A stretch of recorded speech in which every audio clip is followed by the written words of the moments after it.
Somos de la generación que le costó romper con la zona de confort, pero lo hizo. Dos comunes acumulando historias extraordinarias. Dos venezolanos que crecieron en la época propicia para desarrollar el sentido crítico. Dos amigos que, separados por miles de kilómetros, se unieron para compartir una misma pasión.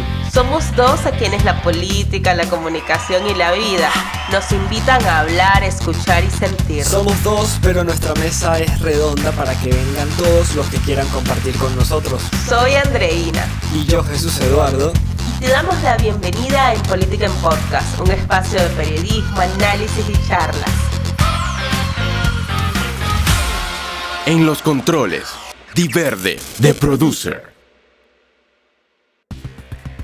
Un presidente joven que llegó al poder para cambiarlo todo, para poner en jaque a las pandillas en su país y para recibir un apoyo inédito que lo hizo merecedor de una reelección y del título del presidente más popular de Centroamérica y el mundo.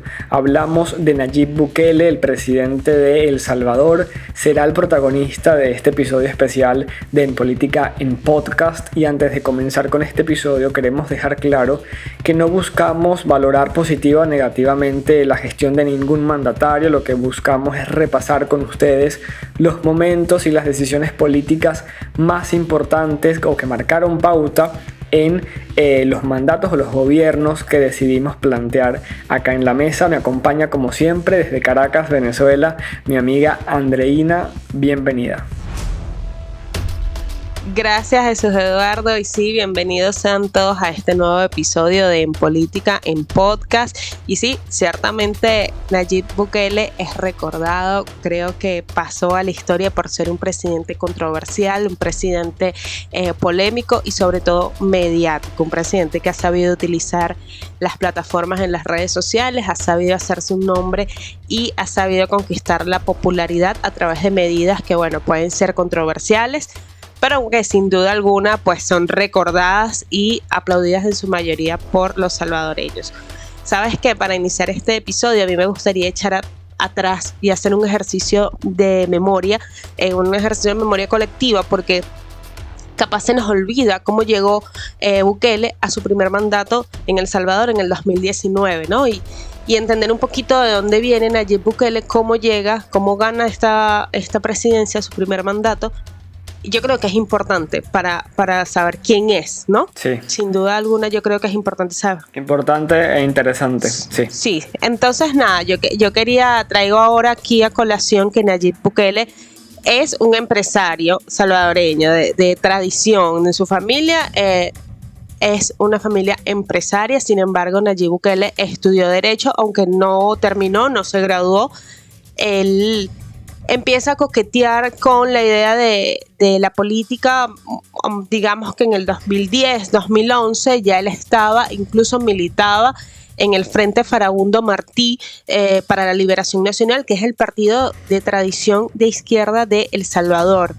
Y con este partido en el que él milita, él gana una alcaldía, la alcaldía de Nuevo Cuscatlán, la gana en el 2012.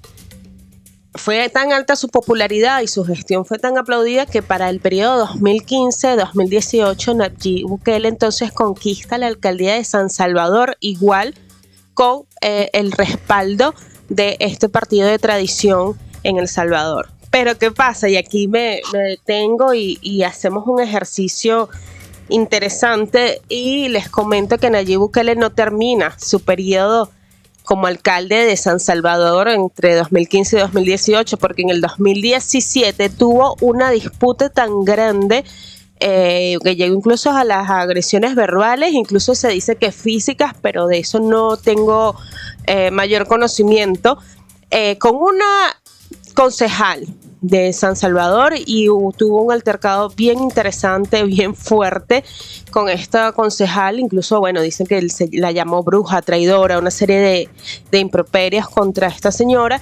Y se dice, esto no lo puedo asegurar porque no tengo pruebas de eso, de que llegó a arrojarle una manzana a la concejal.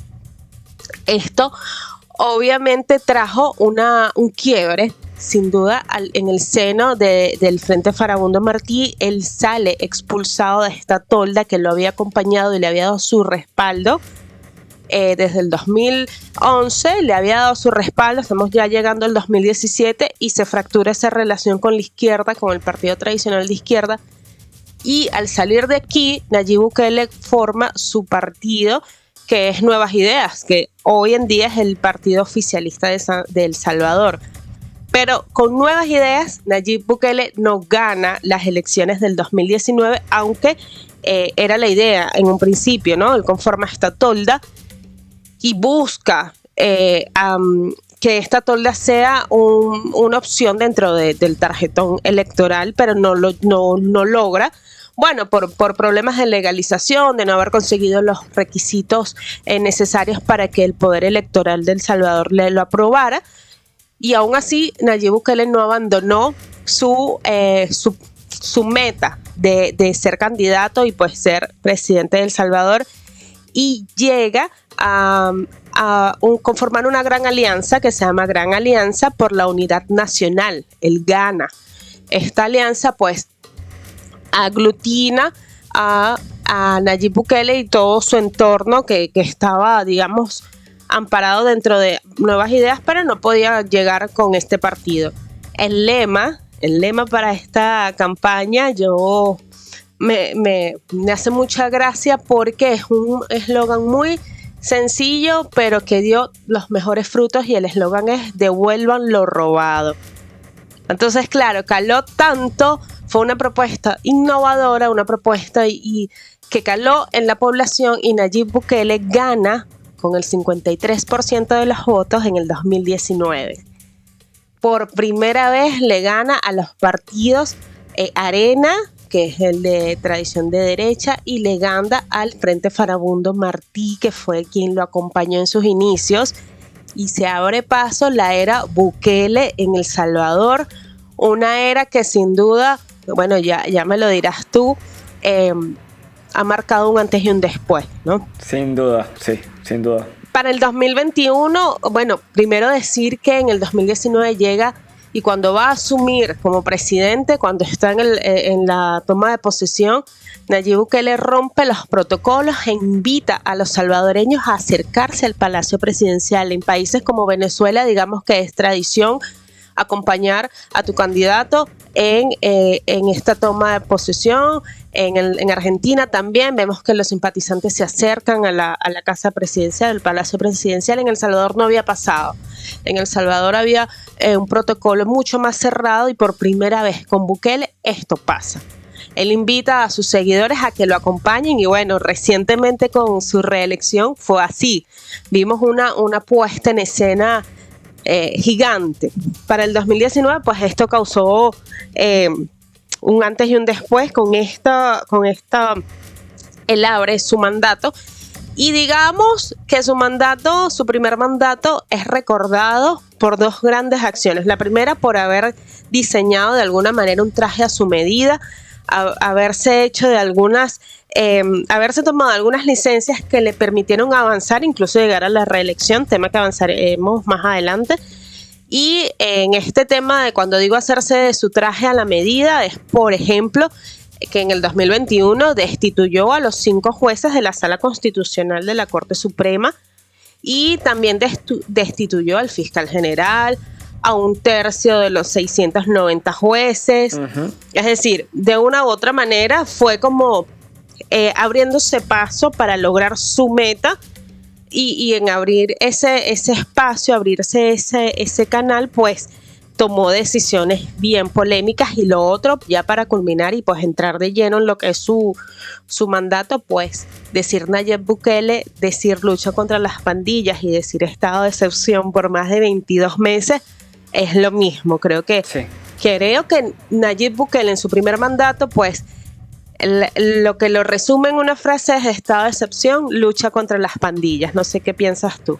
Es así, ciertamente es así. Bukele llega al poder en el 2019, tal y como lo relataste, André, y luego, meses después o un tiempo después, se dan las elecciones a la Asamblea Legislativa, y Nayib Bukele gana las elecciones legislativas, y este triunfo alimentó el fenómeno político que hoy conocemos, porque con esa supermayoría en el poder legislativo comienza de una u otra forma a mover sus fichas como todo un ajedrecista político, porque Nayib Bukele de una u otra forma al ganar en la Asamblea Legislativa hace lo que dijiste, André, remueve a los jueces del máximo tribunal del país y también remueve al fiscal. Y estos fueron unos movimientos necesarios para despejar el camino y evitar obstáculos para lo que se venía. ¿Y qué era lo que se venía? Pues en marzo del 2022, debido a la crisis de seguridad que mantenía en alerta a los salvadoreños por los altos índices de homicidio, Bukele decreta o firma el decreto de estado de excepción. Y esto marca el inicio de esa lucha contra las pandillas, de la denominada guerra contra las pandillas. Es un decreto que hoy continúa vigente, un decreto que ha sido prorrogado por la Asamblea Legislativa por más de 20 veces, o sea que suspende garantías constitucionales, que le da la facultad al presidente para movilizar sus tropas militares en todo el territorio nacional. De hecho, hay conocimiento de operativos que se enfocaban en cercar municipios para de una u otra forma limitar la operación de las pandillas. Y esto fue muy sorprendente, era la primera vez que se hacía y eso llamó la atención no solo de los salvadoreños, sino de la comunidad internacional. Bukele transformó este decreto en su bandera. Entonces, ciertamente, como lo dices, creo que decreto de estado de excepción, guerra contra las pandillas, claramente nos lleva a pensar en Nayib Bukele. Podemos decir que lo que alimenta la figura de Bukele en su país es que pasó a ser uno de los países más inseguros de Centroamérica, a ser el país más seguro de Centroamérica, incluso de América Latina, porque antes en El Salvador las pandillas controlaban el 80% del territorio, y eso, con estas políticas que comenzó a ejecutar Bukele, eso cambió. Entonces, esto genera un apoyo totalmente. Y eso genera un apoyo contundente. Entonces, esto también comenzó a generar no solo un apoyo contundente, sino a nivel internacional, los otros países o los otros gobiernos comenzaron a expresar: yo quiero hacer lo que tú estás haciendo en tu país para lograr esos resultados, ¿no? Entonces, en un primer momento yo creo que se justificaba mucho este accionar por parte de Bukele con este decreto de estado de excepción. Poco a poco comenzaron a proliferar las críticas porque el tiempo pasó, se ven los resultados, pero el estado de excepción continúa vigente. El estado de excepción se desvirtuó porque ya no es excepcional, se está convirtiendo en una regla. Y claro, y acá comienzan a saltar las alarmas, más que todo a nivel internacional, porque la oposición dentro de El Salvador siento que se apagó por completo, perdió popularidad, perdió voz y también creo que perdió estrategias. Hoy la oposición en El Salvador, me atrevo a decir que no ha sabido enfrentar a Nayib Bukele, entendiendo a Nayib Bukele como esa figura que es, ¿no? La gran figura de Nayib Bukele. Sí, totalmente, yo concuerdo contigo y a ver, es importante varias cosas. Quiero rescatar lo que dices del estado de excepción.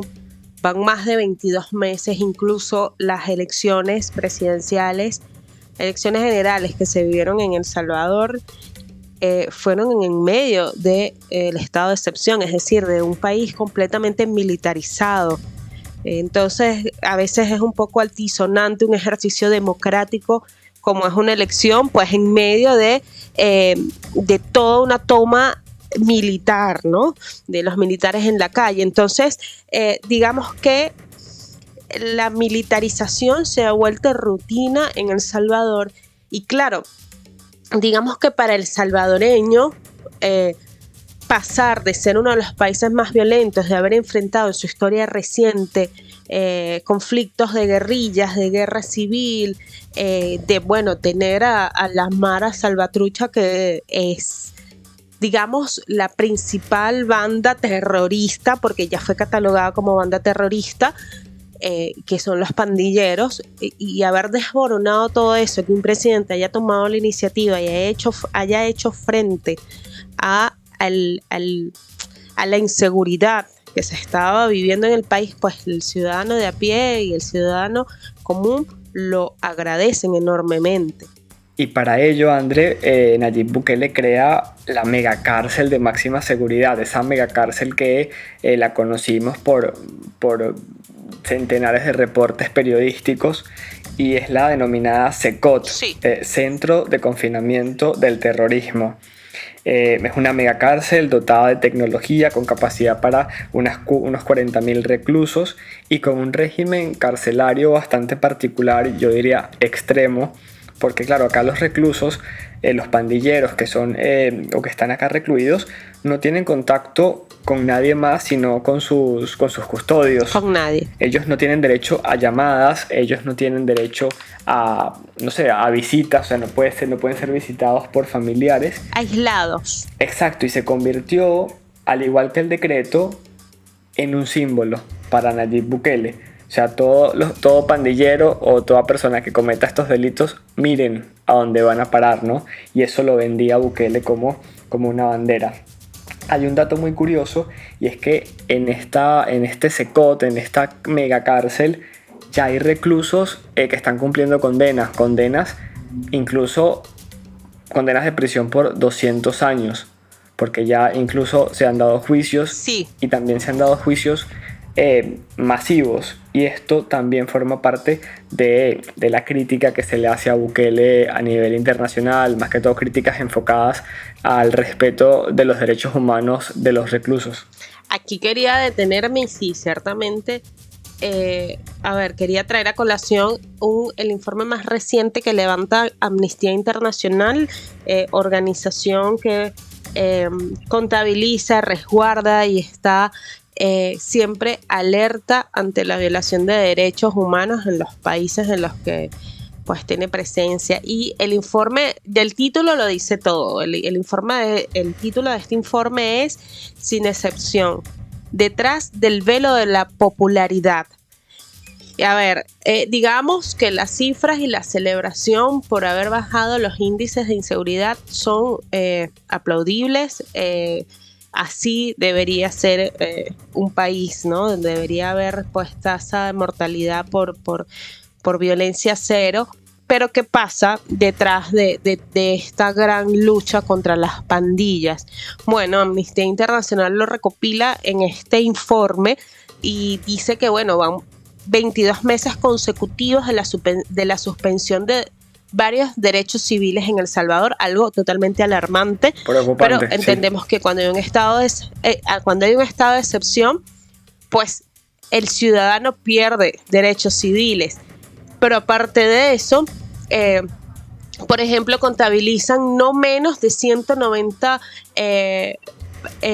muertos bajo la custodia del Estado, es decir, 190 presos al menos de los que se han podido totalizar que murieron una vez fueron arrestados y sin mediar, sin saber qué pasó allí, ¿no? También pues recopila casos de torturas a menores de edad que fueron arrestados, porque entendamos que un estado de excepción es la licencia que se le da a los cuerpos militares y policiales para imponer el orden, para arrestar, para desaparecer sin mediar palabras, ¿ok? Ya tienes la licencia, necesito que controles a la población. En esa licencia que se otorga, pues se cometen violaciones a los derechos humanos, hay casos de tortura y uno de los, digamos, no tan masificados, pero sí necesario y que alerta, enciende las alarmas, es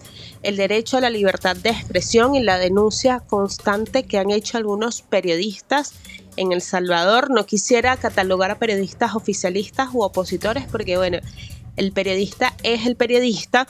Sin embargo, pues ya existe ese señalamiento, ¿no? De que periodistas opositores a Bukele han denunciado que han sido amenazados, que han sido hostigados y que incluso, aparte de pues tener que autocensurarse para evitar este tipo de amenazas o amedrentamientos, pues hay señalamientos de que han sido espiados por algún tipo de software que pues les impide el libre ejercicio del periodismo y de la profesión, sí.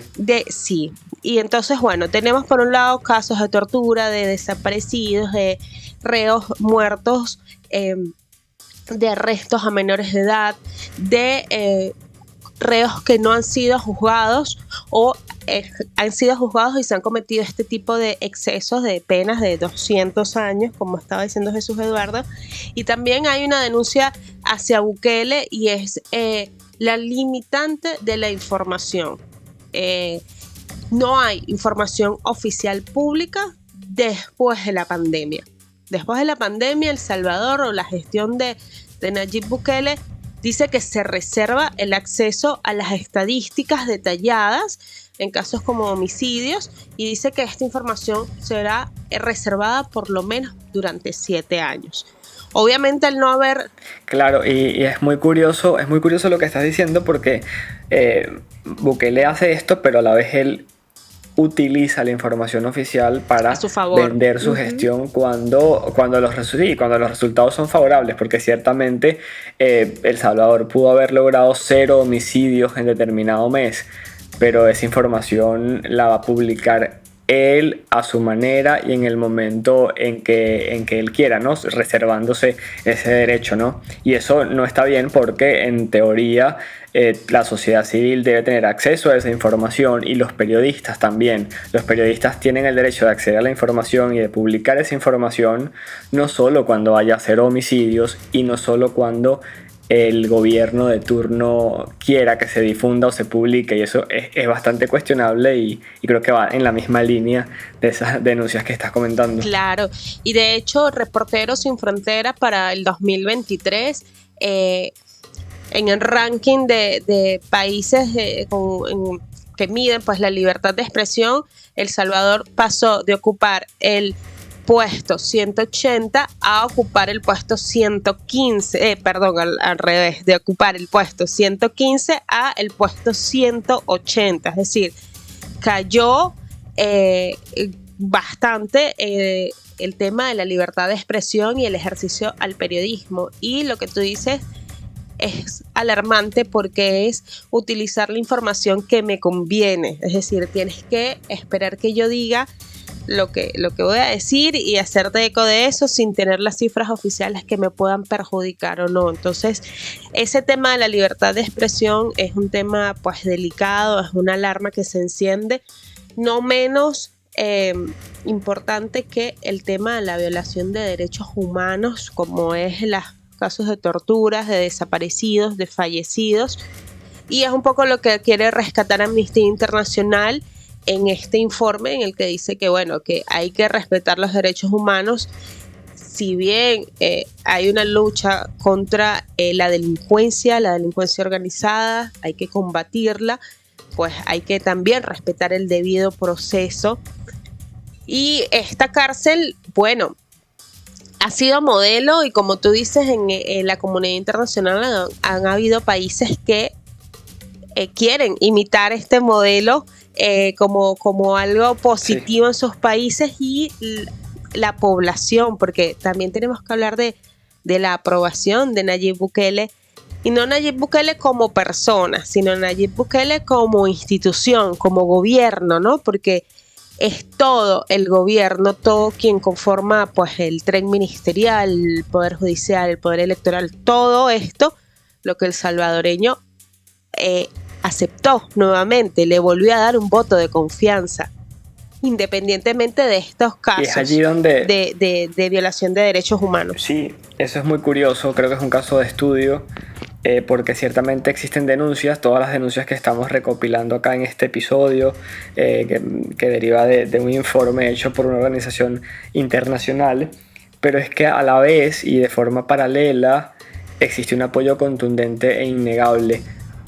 Podemos en este punto ya entrar, Andrés, si estás de acuerdo, en la etapa de la reelección de Nayib Bukele. Claro, por supuesto. Nayib Bukele termina su primer mandato y esa es su bandera, el tema de la lucha contra las pandillas a través de un estado de excepción logrado gracias al control o el apoyo contundente que a su vez tienen en el poder legislativo, también en el poder judicial, y arma todo un aparato que le permite ejecutar este plan, ¿no? Que al final, con los números que se ofrecen, dieron resultados positivos, y ese resultado positivo es el que aprobó el pueblo salvadoreño a través de las urnas electorales.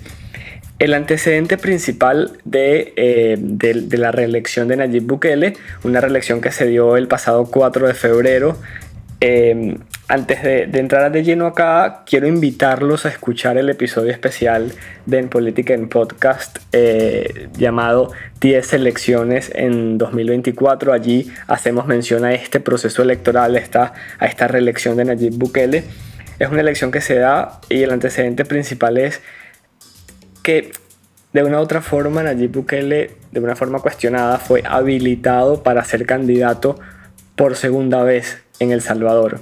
Bukele es favorecido con una sentencia, con una interpretación del máximo tribunal del país que le permite ser candidato por segunda vez consecutiva, y esto iba en contra de lo que tradicionalmente se tenía como una tradición constitucional. No estaba permitida la reelección consecutiva y Nayib Bukele es favorecido con esta sentencia. Sí. Esto pudo haber afectado, André, lo que sería la popularidad de Bukele. Yo siento que este tema es muy delicado. La oposición no supo cómo manejar este tema para ponerlo en evidencia.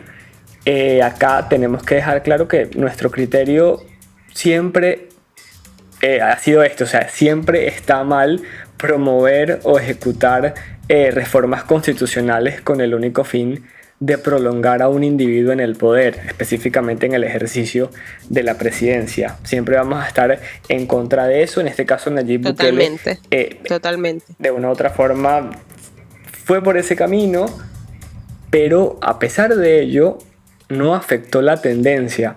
La oposición no supo cómo enfrentar esta situación y al final del día Nayib Bukele fue reelecto presidente.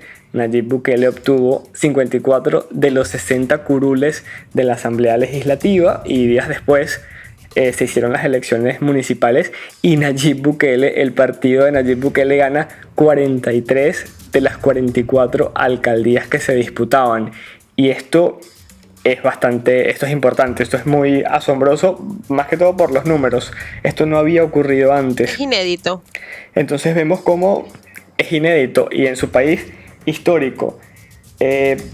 Nayib Bukele gana las elecciones y Nayib Bukele, André, esto es un dato muy curioso, un momento en ese proceso electoral muy curioso, y es que él gana las elecciones y luego él da su discurso de triunfo, ¿no? Un discurso que lo da a las 10:20 de la noche en el balcón principal del Palacio Nacional, del Palacio Presidencial, acompañado de su esposa Gabriela Rodríguez. Sí. Él está rodeado de las masas, de sus seguidores, con un sonido y un juego de luces impresionantes, con drones que filmaban, con unas panorámicas increíbles. Y su discurso, de una u otra forma, yo digo que ese discurso recomiendo escucharlo para que entiendan un poco el contexto de lo que vive El Salvador, porque es un discurso muy nutrido de información y también es un discurso que merece ser estudiado. Yo voy a citar rápidamente a Bukele, una de sus frases en este gran discurso de triunfo. Él dice: El Salvador ha roto todos los récords de todas las democracias en toda la historia del mundo. Y lo dice porque él gana la reelección con el 85% de los votos. O sea, nunca antes un candidato había ganado una elección con un porcentaje de votos tan alto, con una brecha con respecto al segundo lugar tan alta. Y él dice otra frase: es la primera vez que existe un partido único en pleno sistema democrático. Obviamente él dice esto porque él ganó de una forma abrumadora, pero bueno, actualmente existen otros partidos en El Salvador, solo que con una representación mínima. Pero entonces esto, exacto, y esto habla mucho de lo que sería su pasar por este proceso electoral que fue respaldado contundentemente por los electores. Hay dos destinatarios de este discurso. Este discurso va dirigido a los salvadoreños, obviamente. Es un discurso que le dice a los salvadoreños: ganamos las elecciones, gracias, te recuerdo todo lo que hemos logrado hasta ahora y vamos por más. Y también es un discurso que va destinado a esa comunidad internacional que tanto lo critica. Críticas que se basan en informes como el que mencionó Andreina anteriormente. Y le dice a la comunidad internacional: ustedes me critican por todo eso, pero entonces explíquennos ustedes a nosotros cómo, pese a esas críticas, el pueblo salvadoreño me apoya como me apoyó hoy. Y acá entramos entonces en un juego bastante interesante, porque en esa lógica de que Nayib Bukele no lo está haciendo bien, o está violando la ley, o está violando la constitución, como el pueblo salvadoreño lo apoya en estos términos y con estos números. Totalmente. Y quería agregar algo. Bueno, primero recordar que el primer mandato Bukele lo gana con 53% y el segundo mandato lo gana con más del 80%. Allí pues vemos cómo crece la popularidad y el respaldo a su gestión, pero... un dato no menor. Sí. Pero también quiero recordar algo que probablemente tú ya lo sabes. Nayib Bukele no hizo propaganda, no hizo campaña electoral. Es decir, estaba abierto el proceso de la campaña en el que los candidatos salen a pedir el voto y a justificar por qué deben votar por él. Y Nayib Bukele se limitó simplemente a gobernar, a mantener pues informado a su manera, pero nunca pidió un voto sino al final de la campaña. Es decir, él gobernó con sus medidas, con su tradicional verbo, con sus imágenes, sin pedir un voto. Y aún así, pues el salvadoreño lo respalda. Y obviamente es un tema social. Yo creo que el respaldo de la mayoría es un respaldo por haber logrado eliminar los azotes, ¿no?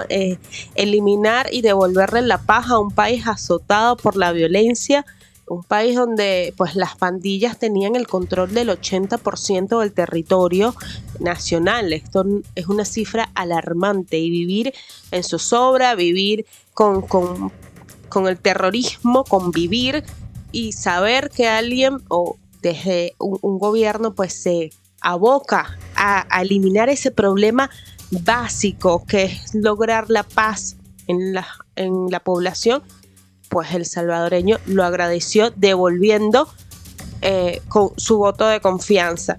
¿Qué pasa? A ver, me atrevería a decir que a lo mejor el salvadoreño puso en una balanza la paz ganada en un lado de la balanza, y en el otro lado puso quizás el informe de Amnistía Internacional, quizás las denuncias de libertad de expresión, quizás algunos excesos, quizás puso todas esas denuncias, y cada salvadoreño vio hacia dónde se inclinaba la balanza. Y digamos que la seguridad y la tranquilidad para la población pues es uno de los triunfos más grandes en un país con la historia tan cruenta que tiene El Salvador. Y creo que allí es donde radica el voto de confianza que le da a la población, un voto de confianza mayoritario. Son números increíbles para un segundo mandato. Y bueno, vamos a ver qué pasa en esta segunda temporada de Bukele, ¿no? Sí, André, unas reflexiones finales para este episodio especial de En Política en Podcast. No hay dudas de esto. Bukele hoy está en la cúspide del éxito político. Totalmente. Bukele hoy, bueno, es un presidente joven que goza de una popularidad increíble. Es el presidente más popular de Centroamérica y América Latina. Y el reto de Nayib Bukele, con esta reflexión quisiera como que cerrar este episodio. Por favor, espero que lo compartan mucho. el reto de Nayib Bukele es, por un lado, mantener esos índices de popularidad, pero creo que el reto más importante es mantenerse en la senda democrática cuando el escenario cambie. O sea, cuando ese escenario cambie, él debe mantenerse en la senda democrática y es un reto.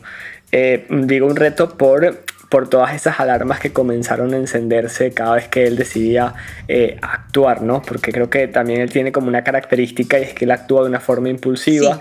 ¿Recuerdas, Sandre, cuando él con las Fuerzas Armadas tomó la sede de la Asamblea Legislativa, cuando no era mayoría su partido? Sí. Eso fue impactante, se condena. Sí, o sea, creo que rezó, pero cuando rezaba a la vez tenía tomado el Parlamento, la Asamblea Legislativa. Sí. Entonces, claro, la política puede cambiar, la política es dinámica. ¿Qué va a hacer Bukele cuando la política cambie? Porque, André, pueden surgir nuevos liderazgos en la oposición. La oposición, te aseguro que hoy se está reorganizando. Hay un proceso de reorganización después de una derrota tan contundente.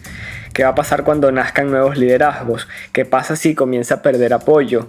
Entonces nos preguntamos Nayib Bukele, ¿cómo va a responder como político cuando se acerque el fin de su gobierno? Porque hay consenso acá, André, no sé si me apoyas en esto, pero acá no estamos a favor de la reelección presidencial indefinida. Totalmente. Entonces, ¿qué va a pasar en ese momento? Y perfecto, me encantan estas preguntas, vamos a dejarlas al aire y que bueno, nuestros seguidores, nuestros escuchas, si tienen alguna respuesta, algún comentario, pues lo aporten. Yo quisiera complementar con tu idea con dentro del mismo seno de nuevas ideas puede surgir un liderazgo. El buen líder prepara para el relevo y ya 2 periodos sería tiempo suficiente para dejar una gestión impecable, aterrizando un poco cómo debería ser la gestión o qué puntos debería ahora tomar Nayib Bukele ya para finalizar la economía. Es uno de los puntos importantes que se descuidó en el primer mandato justamente por hacerle frente a esta lucha contra las pandillas, contra la Mara Salvatrucha y recordemos que El Salvador es el primer país que impone el Bitcoin, la criptomoneda, como una moneda de uso legal en el país y esto trajo una serie de contracorrientes, ¿no? No se logró el resultado esperado en la población. De hecho, hubo algunas denuncias de hackeos de cuentas, de dinero robado, porque no estaba muy clara, no estaba muy consolidado este proceso, pero sin duda alguna el tema económico en El Salvador debería ser ahora el norte, una vez pues ya logrado controlar la población y devolverle la paz. La idea sigue siendo la misma, vamos a seguir desde En Política siguiendo de cerca a Nayib Bukele como personaje, a Nayib Bukele como gobierno, como jefe de Estado y miraremos qué rumbo toma El Salvador, así como hemos evaluado los distintos rumbos de los distintos países que conforman este continente. Claro que al sí. que seguimos día a día con noticias. La invitación va a ser siempre a que nos sigan, a que compartan, a que nos comenten. Gracias y chao. En Política en Podcast.